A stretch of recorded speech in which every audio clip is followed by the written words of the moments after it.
क्या हीरो आया था? अभी नहीं आया। ये नियुक्तियां क्या हैं? समय के अंत के नायक। मैं तुम पर बदला लेने के लिए आया हूँ।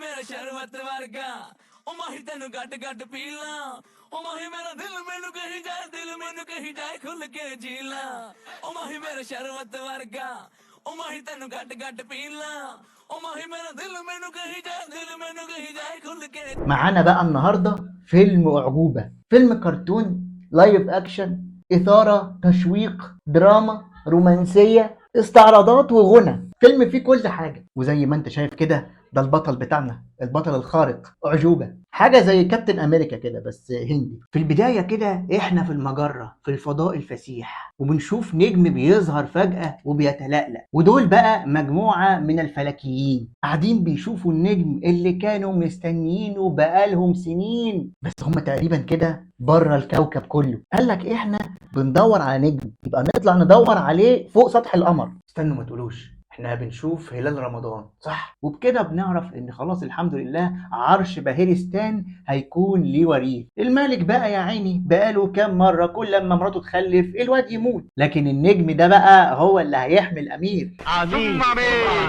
احنا كده بنعبد مين بقى؟ النجم بقى بيفضل يرقص كده في السماء، وبعدين بينزل على مملكة بهرستان، وزي ما انت شايف احنا عاملين مملكة متكاملة والله ما استخسرناش. بيخش النجم قصر الملك ويروح داخل في الملكة. لا احنا اتفقنا ان ده فيلم عائلي. وبتيجي بقى الداية تبشر الملك ان الحمد لله الملكة خلفت. شوف قلع القلادة بتاعته واداها لها علشان خلفت واد. الحمد لله انها ما خلفتش توأم، كان زمانه قلع لها هدوم، كان هيبقى موقف غريب جدا. ده بقى الوزير علاء الشرير، والداية جاية بتبشره ان الملكة خلفت ولد وعاوزة تاخد منه حلاوة المولود، لكن هو واضح انه مش مبسوط.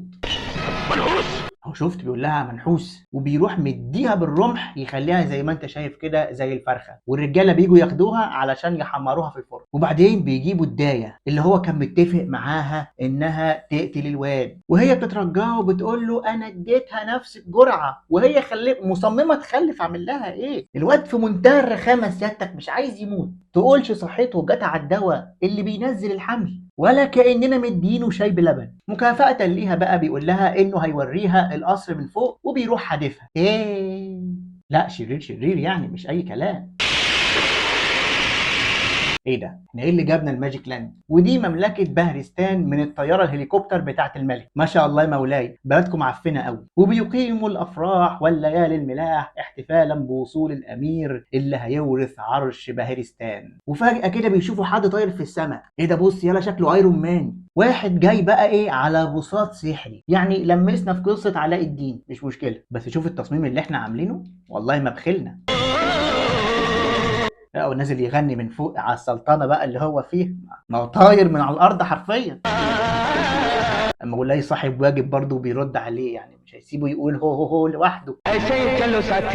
اوه شفت الجرافيك؟ يا نهار اسود، ميزانيه ضخمه دي، نفس الميزانيه اللي صرفوها على افلام ستار وورز. عمرك شفت حد بيطلع فيل من ايده؟ الساحر العادي بيطلع الارنب من كم الجاكيت، وبعدين بقى بيروح مرجع الفيل تاني جوه التمثال الصغير بتاع الفيل، وبيروح مديه للطفل الصغير اللي هو ولي العهد. والملك بيقدم صديقه امير خان اللي جاي من الهند علشان يديله هديه المولود. وامير خان بقى بيبدا يستعرض صلي على رسول الله لا بنشحت ولا بنقول لله. بص الحركه دي هوبا سقف يا ابن الساحر. الوزير بقى ما بتعجبوش الهديه وبيقول له انت جايب للملك بتاعنا سيف، امال فين الفراخ بالكاري؟ انت مش جاي من الهند. فبيقول له لا السيف ده بيخرق الصخر. والملك بيروح ماسك السيف وبيروح غزه في الصخر، ففعلا بيخترقه. والوزير بيحاول يطلعه لكن ما بيعرفش. لا مؤاخذه مولاي علشان بقالي بس اسبوعين ما روحتش الجيم فتلاقيني مريح شويه. ماشي يا خان الكلب. امير خان بيقول لهم ان اللي يعرف يخرج السيف من الصخره هو واحد من صلب الملك اللي هو ده هو شكله ما يديش، بس يمكن لما يكبر يختلف. بس انتوا يعني جايبين واحد ابيضاني وعينيه ملونه، ده لما يكبر هيبقى اميتاب باتشان ازاي؟ وبيجي الساحر بتاع الملك علشان يبهر امير خان ويحول الانثى اللطيفه اللي قدامك دي لطائر. يا راجل احنا قلنا لطائر مش لواحد من قرايبك، ايه اللي انت عملته ده؟ فضحتنا قدام الهنود يا حيوان. فبيجي امير خان وبيرجع البنت تاني انسانه. لا يا عم امير مش هي دي. مين ده؟ جلالة الملك بقى بيقطع بعينه كده، بيشوف الوزير علاء الدين وهو بيتآمر عليه. يا عم علاء ايه الغباوه اللي انت فيها دي؟ بتتآمر عليه قدامه؟ طب اداله شويه، ولا هي كمان المملكة صغيرة فمش لاقي مكان تقف تتآمر فيه؟ طب ها يا مولاي هنعمل ايه؟ بيتآمر عليك هنحبسه؟ हमारी भाभी जरीना कैसी है زريبة ايه انت بقى؟ في حد متجوز واحدة اسمها زريبة؟ وبعدين ايه يا مولاي؟ بقول لك بيتآمر عليك يا مولاي، ده هو حاليا ماشي وراكوا. انت بقيت ملك ازاي بالغباوة دي؟ हमें शक है कि यहाँ के कुछ लोग لا يا مولاي، مؤامرة ضدك؟ ازاي الكلام ده؟ مستحيل يكون في حد بيتآمر ضدك. حد قال لك حاجة؟ يعني هيكون مثلا عم علاء اللي واقف هناك ده بيتآمر عليك وبيراقبك؟ مستحيل. वजीर आला आप यहाँ لا يا شيخ، انت لسه واخد بالك دلوقتي؟ ده بقاله ساعة ماشي وراكم. المفروض بقى يا مولاي تعمل حاجة، خد موقف. इनकी आराम गाह तक पहुंचा दीजिए ما شاء الله، هتبعته مع الضيف بتاعك علشان يوصله للمكان اللي هيقيم فيه. كده راحت المملكة، يعوض علينا ربنا بقى. الوزير علاء بيقعد يتكلم مع امير خان وبيقول له انتوا الاتنين انت والملك اصدقاء، ما تصاحبني انا كمان، خدوني معاكم، والله مش عامل صوت، ده انا طيب جدا. فامير بيقول له الانسان ما يصاحبش غير انسان، وانت لا مؤاخذه يعني زي ما انت شايف كده. शैतान जिंदाबाद بيعبد الشيطان يعني، ما شاء الله المترجم مصحصح معانا وكاتب الشيطان بالاحمر. शैतान के परिस्तार है هو بيعبد الشيطان لكن يكذب؟ انت عارف ان انا بعبد الشيطان، ماليش في الاله بتاعكم. فامير خان بيقول له ان انا عارف كل حاجه، اكيد يعني واحد بهيئتك دي مش هيكون امام مسجد. علاء بيسال امير خان انت اتعلمت السحر ده فين؟ بس طبعا امير خان مش هيقول له حاجه يعني ده ساحر والراجل ما شاء الله يعني مرقع. जो कि हिंद के एक साधु ने मुझे दिया لا قال له كل حاجه. خلاص كده، وانا كده مش مستغرب ان انت والملك بقيتوا صحاب، هو نفس الدماغ. علاء بيعمل مؤامره وبيشقلط امير خان ويشقلبه، وبياخد منه القلاده اللي هو لسه قايل له انها دي السبب في قوته. تستاهل. مفيش، هيحموك. اعوذ بالله من غضب الله. بص يا عم علاء مشغل مع مين؟ امال الشيطان شكله ايه؟ الملك بقى قاعد مع الملكة ومع ابنهم ومش دريانين بالمؤامرة اللي بتحاك ضدهم. يلا يا رجالة، اللي يلمح الملك ده يغزه في كرشه. بيروحوا بقى ويقعدوا يضربوا المرتبة بالسيوف. كفاية ضرب في المخدات بقى. ايه ده؟ راحوا فين؟ هربوا يا عم علاء، واخدين فلوكة في البانيو وهربانين من البلد. اما هو ده مش منظر بحر يعني. بيجي علاء وراه بالبساط السحري وبيقعد يرميهم بالسهام. शैतान जिंदाबाद دي بدل بسم الله الرحمن الرحيم كده عشان هو بيعبد الشيطان يعني. وبعد مقاومة وبسالة من السلطان بياخد واحدة بظهر السيف كده وبيقع في المية، والمركب اللي هم كانوا واخدينها بتغرق في البحر. وبنشوف حداد بسيط واقف على الشط، والدولفين بتاع ماجيك لاند جايب له الواد وجاي. انتوا شغالين مع بعض بقى يا صيع. يا فرج الله، اخر حاجة كنت اتوقعها. حاطين الواد في قش ليه؟ هو فرخة؟ والدولفين بقى بيقدم له فقرة كده احتفالا بالواد اللي لقوه. तुम्हारी अमानत समझ कर انا مش هسأل بقى الواد ده ابن مين، هي السمكة دي متعودة تجيب له حاجات وهو بيصرفها. والوزير علاء واللي معاه مربطين امير خان ومتهمينه انه هو اللي قتل الملك والملكة والامير، ما يعرفوش انه عبيط اصلا. शैतान जिंदाबाद انا بحب الشيطان قوي. ده شعار المملكة دولفين، عشان كده الدولفين سارح في البلد محدش عارف يلمه. الوزير بقى بينزل الشعار القديم بتاع المملكة وبيرفع الشعار بتاعه. يا عم علاء ده انت بتشجع نادي ايه؟ وامير خان يا عيني مرمي في السجن. भटक रही है لا قصدك هبلك وعبطك، سمي كل حاجة باسمها. بيفتح بقى عم امير اللابتوب بتاعه، لابتوب صغير كده لابسه في ايده علشان يشوف زريبة مراته بتعمل ايه. زريبة بقى في الهند بتتحاكم علشان جوزها قتل ملك بهرستان ومراته وابنه. مرات الملك بقى تبقى اخت الراجل ده، وده المهراجة ملك الهند، اكيد واضح من الشنب يعني. لكن الملك بيقول انها بريئة من كل حاجة، احنا لا يمكن نيجي على الولاية ابدا. لكن اخو الملكة ما بيسكتش وبيبعت وراها رجالة، وفعلا بيطلعوا يجروا وراها في الغابة، وفي اسد بيبقى قاعد كده فبيشوفهم. خد يلا ولا، وبينضم الفيل للخناقة وبيحاوطوا الناس اللي جايين يقتلوا زرينة. ايه ده في تعبان كمان كده. كل الحيوانات اللي شاركوا في فيلم الاسد الملك موجودين معانا. يا خبر ابيض، ده دبسوا في الارض. وزيرينا يا عيني خلاص بتولد، فالفيل بيجي وبيكب عليها شويه ميه. ايه هزار البوابين ده؟ تخيل لما 2 فيله بيولدوا واحده تقريبا بتخلف موكلي. بيجي الساحر بتاع الملك بقى وبياخد من امير خان الخاتم اللي كان بيتفرج فيه على مراته. قال لي ينفع اكلم الدجاهليه من هنا؟ الوزير علاء بيستدعي امير خان علشان يساعده انه يصحي الشيطان سندباد، وبكده هنحكم العالم. اتهبل وفاكر ان الدولفين تبقى امه. ايه ده ست الحبايب يا حبيبه، اياد يا ابن السمكه. وعم علاء بقى عمال شيطان زندباد لما نفخ الناس. خد يا مواطن، خد يا مواطن. والحداد بيجهز علي الصغير علشان يبقى بطل خارق، حاجه زي باتمان وعم الفريد كده. بس للاسف معرفناش نجيب البات موبيل، فجبنا له حصان من نزله السمان يعني يقضي الغرض. وبيجي بقى البطل اعجوبه على حصانه. بص هو بيعمل كده علشان يقولك ان هو راكب على حصان، لو مش فاهم يعني التعبير الحركي. تقول لي بس هو باين من السما فوقيه انه ما بيتحركش. اما هو الحصان ما رضيش يجي اليوم ده. وبيجي البطل علشان ينقذ الناس. اديهم ما ترحمهمش. لا سبايدر مان. ده الشعار بتاع البطل بتاعنا. احنا جبنا له زي خاص وجبنا له حصان، لازم يبقى فيه شعار. ايه ده الوزير علاء الدين طلع وولفرين. الوزير بيهزقهم بقى وبيقول لهم بقى حته عيل زي ده يعمل فيكوا كده، وجايبين لي السهام اللي قتل رجالتي بيها. ايه جايبين لي الفارغ. وبيدي السهام لاخوه وابنه علشان ينتقموا من الحرس الجبان اللي خلوا اعجوبه يضربهم. وفعلا بيقتلوا الحراس. بيجي له جوز اخته بيقول له بقول لك يا ابو نسب، الاهالي مش هيتكلموا ويقولوا مكان اعجوبه طول ما هم جعانين. فالوزير بيقول له عفارم عليك، اخرج للشوارع واكل الكلاب الجعانين دول، عايزين ياكلوا. قال فاكرين نفسهم بني ادمين. شيطان زندباد. وانت من اهله. وفعلا الحرس بيروحوا يوزعوا العيش على الغلابه. كلوا يا جعانين وادعوا للملك بتاعكم، بكره هنديكوا هدوم وبعده هنوزع عليكم بلاي ستيشن. ومرات الملك يا عيني عايشه وسط الشحاتين بعد ما اتعمت. هو كده لازم في افلام اميتاب باتشان امه يحصل لها حاجه، تتخرس تتعمي تتهبل.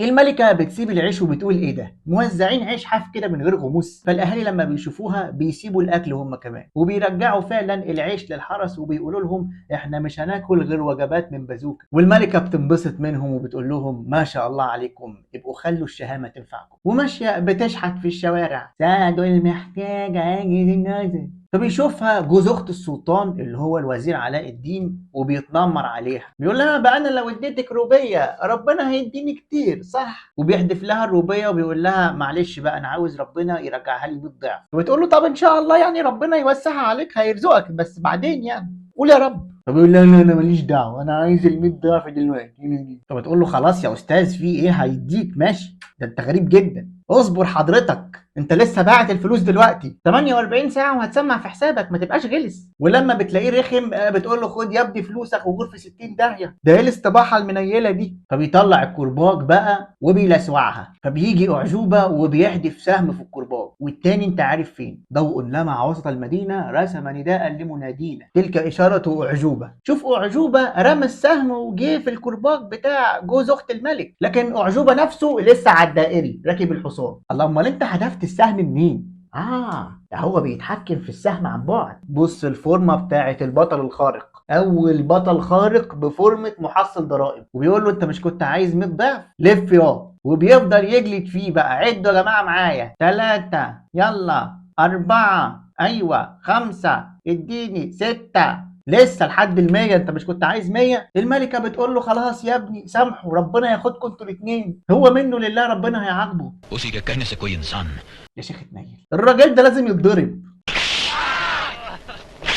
ايه يا جدعان انتوا بتعدوا من الاول تاني؟ احنا كنا وصلنا لحد 6. هو كمان هو الشريفه بنخم. الست بتقول له خلاص يا ابني سيبه يمشي. هو بيسمع كلمة ابني بقى بيتأثر، نقطة ضعفه من أمه يعني تبقى دولفين، فتلاقيه الموضوع ده بيضايقه شوية، وفعلا بيروح للراجل وبيقول له احمد ربنا إنها أنقذتك من إيدي، المرة الجاية هنعد من الأول تاني. وبياخد الست يوديها البيت عنده، بيقول لها أنت خلاص بقيت أمي، أنت مش قلت لي يا ابني؟ أيوه يا حبيبي زي ابنها يعني، أنت مالك شبطت فيها كده، ده أنت رخم قوي. हर रोज सबको 2 वक्त का खाना मिलना 3 وجبات مين يا عجوبة؟ صلي على النبي، انت مش شايف البيت المعفن اللي انتوا قاعدين فيه؟ الجنود بتوع السلطان بييجوا علشان يدوروا على أعجوبة، وأعجوبة بقى عامل فيها قال يعني مش هو، أول ما بيغير هدومه بيبقى علي، والست بتقول له امشي من هنا بسرعة ويدوروا عليك. वो लोग अजूबा को ढूंढने आए हैं मुझे नहीं ربنا يا ابني ما يحرمك من العبط. فبتقول له ان الست العامية بتشوف بودنها، والام بتعرف بقلبها، والانسان الطبيعي بيفكر بمخه، ودي حاجة مش موجودة عند اي حد في الفيلم ده. وبيدخلوا عليه بقى علشان يسألوا على أعجوبة، بيقول لهم ده أعجوبة ده بيخاف مني، بيشوفني بيطلع يجري. وبعدين بيقرر بقى انه يغني تحت شعار لو اتزنقت ارقص للرجاله، يمكن رقصك يعجبهم ويسيبوه. لو الرجاله ما شاء الله يعني واقفين بيتفرجوا عليه وهو بيرقص فقره. وبعدين بيروح يقابل الست اللي هو قرر انها امه، اللي هي اصلا في الحقيقه تبقى امه، وبتقول له ما شاء الله عليك انت شجاع ولطيف وبتحمل فقراء واهبل وعبيط، مش توريني والدتك اللي ربت التربيه الغريبه دي؟ وبياخدها فعلا علشان يوريها امه. بتقول له ايه ده؟ هو دي صخور اللي احنا ماشيين عليها؟ هي امك عايشه هنا؟ هي امك سلحفه يا واد؟ بينده بقى على امه فبيظهر الدولفين. فالست هنا بتتاكد انه عبيط، وانا اقول ريحه الزفاره دي جايه منين؟ بيقعد بقى علي يعيط ويقول لها انه بيشوف فيها امه المفقوده، وانها كانت بتعامله زي ابنها بالظبط، بس مش عارفين كانت بترضعه ايه. دموع علي بتقع على ايد الملكه. ايه يا علي انت بتعمل حمام ولا ايه؟ وبتحضنه بقى وبتقول له خلاص يا ابني قطعت قلبي، انا هبقى زي امك، خلاص بقى بطلوا افوره. دي الاميره حنه تقريبا بنت السلطان علاء اللي هو كان وزير، اللي غدر بالسلطان اللي قبله. وده حسن محطم قلوب العذارى، لو تفتكروا ده اللي كان عامل دور امر في فيلم امر اكبر انتوني. انا نفسي اعرف سر حبك في دور سكسكه ده. بيحاول يتحرش بالاميره حنه فبيطلعوا يجروا وراه. يا عم بقى أعجوبة بقى بينقذه وبيسحبه من السقف، ده طلع سبايدر مان بجد، والجنود واقفين تحتيه لكن مش شايفينه، كأن دي نجفة يعني. وهم بقى متربيين مع بعض، ده لو اعتبرنا انهم متربيين اساسا، علشان حسن ده يبقى ابن الحداد. امير خان اتهبل يا عيني في السجن وبيكلم الحمامة وبيقول لها انه بعت رسائل كتير لزوجته لكن مفيش ولا رسالة بتوصل. انت بتروحي فين؟ بس الحمد لله الحمامة بتوصل اخر رسالة لبنت امير خان، والبنت بتروح لامها وبتقول لها انها هتروح بهرستان علشان تثبت براءة ابوها. ايوه الحمامة لسه مأكده لي انه عايش، انا كنت فاكره انه مات، راجل الجبله اللي ما بيموتش ده. وبتاخد الفرقه بتاعتها وبيسافروا بهرستان، وبيروحوا هناك يفرشوا ويعملوا مسرح عرايس تين شوكي ده. فبتيجي البلديه وبتقول لهم انتوا فرشين هنا من غير ترخيص، لموا لي الحاجه دي وهاتوا البت دي معاهم. فبترجع شاهيناز البيت علشان تبلغ اعجوبه، وبتفتح باب سري. الباب ده بقى بيفتح على بلد تانية، تقريبا بيفتح على باكستان. ده الجيش بتاع اعجوبه بقى. امال بتحارب لوحدك ليه؟ ايه الانانيه دي؟ وبيروح اعجوبه واللي معاه علشان ينقذوا البنت والحاجات اللي اتاخدت. انت رايح فين يا اعجوبه؟ رايح فين؟ بهدلت الحصان وبهدلت البيت. في بطل خارق يعمل كده؟ كده كرمشت البدله الجلد. ايه مش باين؟ زورو. المفروض ان حسن سكسكه، لان هو سكسكه في كل ادواره، كان عنده مهمه بسيطه جدا وهي انه يخلي باله من البنت دي. فضل يرغي بقى لحد ما ناس جم خطفوها ومشيوا. وانت ما بتتخطفش ليه؟ علاء بقى بيقول لهم هاتولي الوليه اللي خلت الناس يتمردوا ويرجعوا العيش بتاعنا، وبيهدد اعجوبه انه لو ما جاش هيشنق الست في ميدان عام، وبيضرب بطيخه كده علشان ايه؟ تتاكد ان احنا ما بنهزرش، احنا بنضحي بالبطيخ، تخيل بقى هنعمل فيها ايه. وفعلا بيجي اعجوبه وبيفضلوا يحدفوه بالسهام، لكن لما بيشيلوا القناع من على وشه بيكتشفوا انه اخو السلطان علاء. ايه شيطان زندباد ولا ايه؟ وبيجي اعجوبه الحقيقي وبيصد السهام بايده وبيحدفها عليهم بايده برضه. بطل خارق يا جماعه، كل حاجه اتخرقت في الفيلم ده. يلا بينا نهرب وسط الحرس كده عادي، هم بيتفرجوا علينا. بشندي الساحر بقى بيروح لعلي علشان يسأله على مكان أعجوبة، علشان يرمي عليه الرماد السحري ده ويحوله لحمار. والله يا عم بشندي أنا ما شايف حمار غيرك. علي بقى بينفخ التراب فعم بشندي بيرجع لاصله، وحسن عاوز يتنكر علشان يروح للاميره حنه. لا انت مصمم بقى تحط روج وتلبس لبس ستات، انت اللي بتعمل في نفسك كده يا سكسكه. حسن بيدخل فعلا القصر، لكن الحراس بيجروا وراه، فبينزل مخزن غريب كده ما تعرفش ده معمل ولا ايه، وبيلاقي عقار لما بيدلق منه على حاجه بتكبر وتصغر. حلو، ده اكيد هينفعنا في حاجه. وبيرجع حسن للاميره حنه اللي حبته مش عارف امتى، بس هي تقريبا ما قدرتش تقاوم سحره وجاذبيته، وبيهربوا هما الاتنين بقى وبيغنوا تيجي نتجوز في السر، تيجي ناخد بيت بعيد. مش غريبه على واحده ابوها بيعبد الشيطان. وروكسانا بتتباع في سوق عكاظ. يا بنتي هو انت على طول كده عندك مشكله؟ وبيجي اعجوبه ينقذها علشان هو بيحارب كمان تجاره الرقيق، وبيروح يسيبها في الغابه وياخد بعضه ويمشي. आपको बार बार मुसीबत में फंसने का शौक है فهسيبك هنا، يمكن حيوان مفترس يطلع ياكلك ونخلص. لكن روكسانا زي ما احنا عارفين موكلي، بتتكلم لغة الحصانة. الحصان بقى بيرجع لها لوحده فاضي. आपका सवार कहाँ गया؟ ايوه ما انت ندهت الحصان بس. علي بيجي لو اتكلمتي بلغه الدلافين، وبيطلع لها بقى بشخصيه علي علشان يكمل العبط ويقول لها ايه ده اعجوبه؟ انا مش اعجوبه، ده انا علي، ده انا اعجوبه بيخاف مني، اسم الله عليا وعلى حواليا. وبعدين بيقول لها بما انك من الهند يعني فاسمع ان انتوا بتقراوا الكف، ما تقراي كده شوفي الدنيا فيها ايه. فبتمسك كفه كده وبتقول ايه ده ما شاء الله، ده كف امين شرطه ده. بتخبط الاسوره بتاعتها في الاسوره بتاعته وبتستعبط وبتقول له ان قدرنا متعلق ببعض، اتجوزني دلوقتي، الدنيا سهله، مفيش اسهل من كده. احب اعرفك ببابي عم حماده الحداد. علي بيرجع لامه اللي هو مش عارف انها امه الحقيقيه، لكن هو خلاص اقتنع انها امه. انا حاسس انه خاطفها، وبيجيب لها روكسانا علشان تشوفها، قصدي علشان تحسس عليها، ومحدش يفهمني غلط في موضوع التحسس عليها ده، الست عامله يا جماعه. وجنود السلطان جايين بيهاجموا المقر بتاع علي، بيدوروا على روكسانا. تقريبا روكسانا فيها GPS بيخليهم يجوا وراها، لكن علي والرجاله بيروحوا علشان يقاوموهم.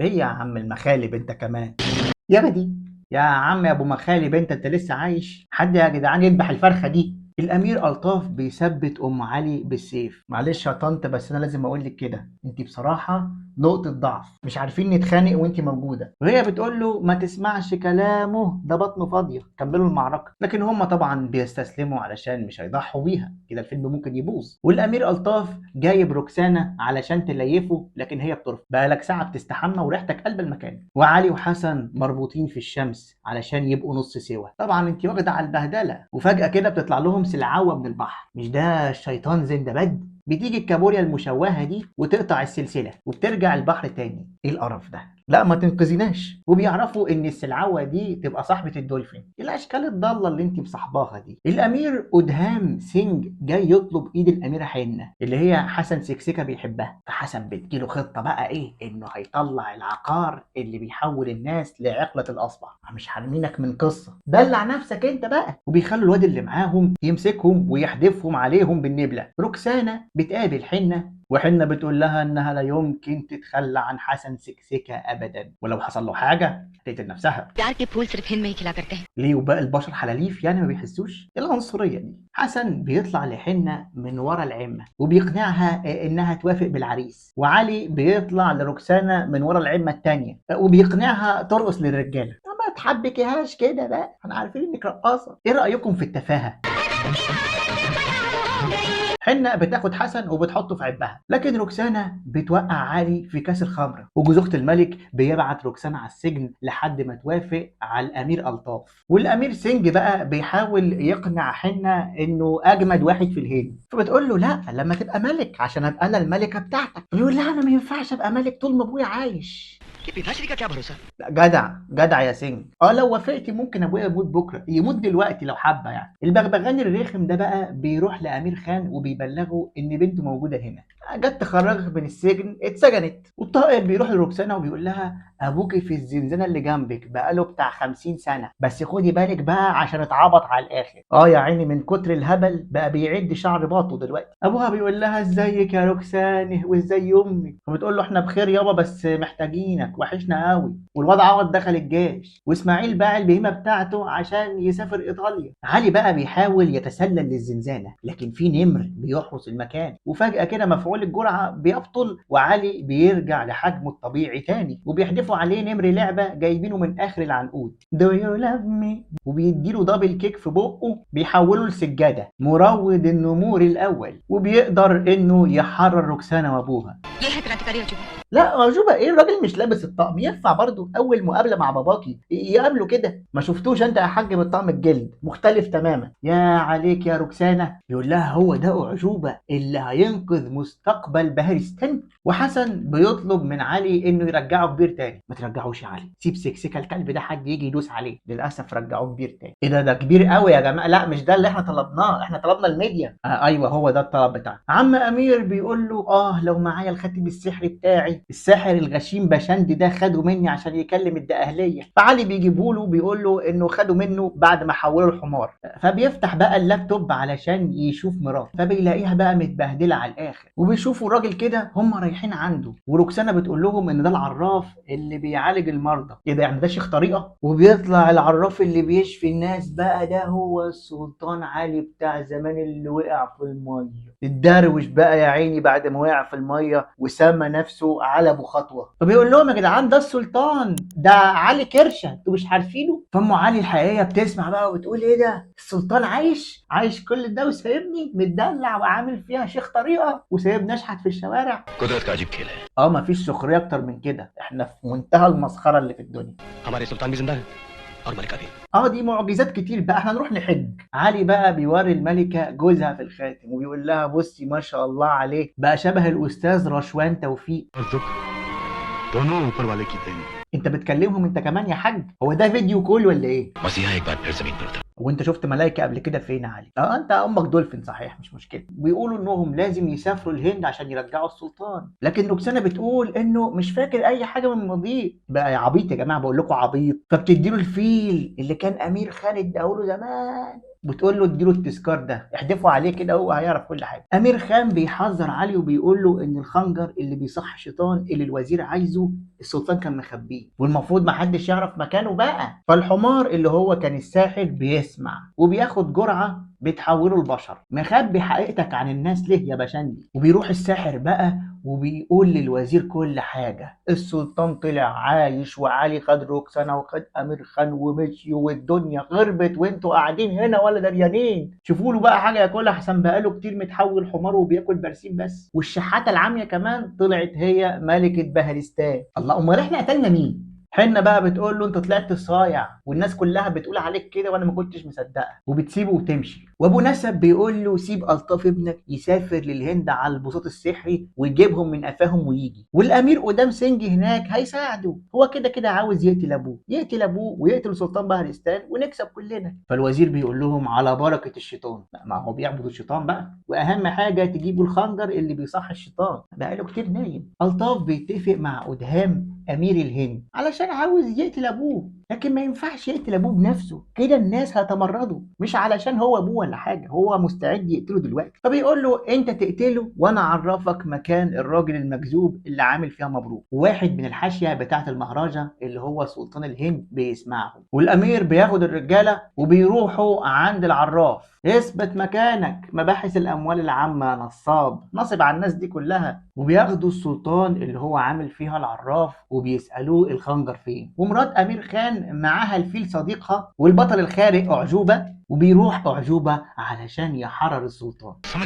ولا حد فاهم حاجه يا مولاي، عدي الليله. بيطلع له الفيل بقى وبيقول له خد انت المفروض افتكر بقى بدل ما احطه في عينك. فبيفتكر كل حاجه بقى وبيساله ابني فين يا اعجوبه؟ وبيقول لنفسه لازم مات في البحر. بيقول له مش وقت محن دلوقتي هنقعد نعيط، احنا المفروض ننتقم. المهراجة بيجي بيشوف ابنه وهو ماسك السيف، فبيمسك الرمح وبيحدفه فيه قبل ما يقتل أعجوبة والسلطان اللي معاه. بإيدي أطهرك من الخيانة يا ولدي. وبيروحوا يحضنوا بعض حضن مطرات، وبيقول له صديقي بقى كل ده عامل لي فيها عرف يا راجل، ده أنا كنت جاي لك تعمل لي عمل. والأمير ألطاف راجع بالبساط السحري لبهرستان. هم علي أعجوبة واللي معاه فطايرين في البتاع اللي قدامك ده. ما الهند بلد العجايب بقى، انتوا فاكرين ان البساط بس هو اللي بيطير؟ كل حاجه بتطير في الهند. قال لا، مش دي المرجيحه بتاعت زمان؟ كان في واحد اسمه عم محمد كان بيقف بمرجيحه زي دي بالظبط. السلطان بيرجع وبيقول للناس ان الوزير هيدفع الثمن وانه عين اعجوبه وزير الداخليه. هو بس هيغير الطقم المهزأ اللي هو لابسه ده علشان ما ينفعش وزير الداخليه يبقى لابس كده، هتضحك علينا الدول التانيه. الوزير وابنه بقى بيشوف هينيله ايه، والطاف عرف مكان الخنجر اللي بيصح الشيطان وبيديه لابوه. يلا يا عم علاء اخربها. لا مش دلوقتي يا عم علاء، بقالك كتير ما قلتهاش، قلقت عليك. والملك بيقول انا مش هشرب ميه الا لما انتصر في المعركه والوزير يموت. يلا احسن عنك ما شربتها. اعجوبه بيروح لامه الدولفين وبيقول لها ادعي لنا يا حاجه، ادعي لنا يا طاهره، بر الوالدين بقى. وبيجهزوا للمعركه. بعد معركه عنيفه علاء واخد رمح معلقه كده زي الشماعه، لكن هو بيخرج الرمح كانه بيخرج شوكه من صباعه.